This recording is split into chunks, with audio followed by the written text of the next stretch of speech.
ఒకప్పుడు సముద్రంలోకి వెళ్ళినా, కాశీలోకి వెళ్ళినా ఆళ్ళు తిరిగి వస్తారన్న నమ్మకంగా వచ్చినప్పుడు అందుకే పండగల్లాగా చేసుకునేవాళ్ళనమాట. ఇప్పుడు టెక్నాలజీ మారిపోయాక కాశీకి సరదాగా విమానంలో ఎళ్ళొస్తున్నాం. లేకపోతే ఇటు వెళ్ళొస్తున్నటువంటి పరిస్థితి. యుద్ధ నౌకలకి ఇప్పుడు అట్లాగా యుద్ధ నౌకల్లో వెళ్ళేవాళ్ళకి అదో బాధ ఉంటది. భయముంటది.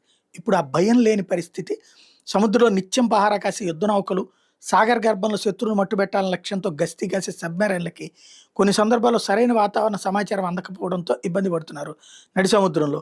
ఈ నేపథ్యంలో వాతావరణ హెచ్చరికలను ఎప్పటికప్పుడు అందిస్తూ వార్‌షిప్‌లను అప్రమత్తం చేసేందుకు రక్షణ మంత్రిత్వ శాఖ సరికొత్త యాప్‌ని అందుబాటులో తీసుకొచ్చింది. ఆత్మనిర్భర్ భారత్‌లో భాగంగా నేవల్ ఓషనాలజీ ఆధ్వర్యంలో పనోరమా వెర్షన్ 3.0 అప్లికేషన్‌ని real time multi model weather అప్లికేషన్‌గా వ్యవహరిస్తున్నారు.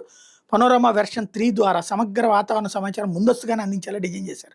దీన్ని ఇండియన్ నేవీకి చెందినటువంటి నేవల్ ఓషనాలజీ, అలాగే Bhaskaracharya national institute for space applications and Jio informatics సంయుక్తంగా అభివృద్ధి చేసినాయి. దీని ద్వారా నేవీ సిబ్బందికి వాతావరణ సమాచారం పక్కాగా అందించబోతున్నారు. విపత్కర సమయంలో సముద్రంలో నావిగేషన్‌గా కూడా వినియోగించుకోవచ్చు. Indian Navy digital vision Atmanirbhar భారత్‌లో భాగంగా ఈ అప్లికేషన్ రూపొందించినట్టు నేవీ విభాగం చెప్తోంది.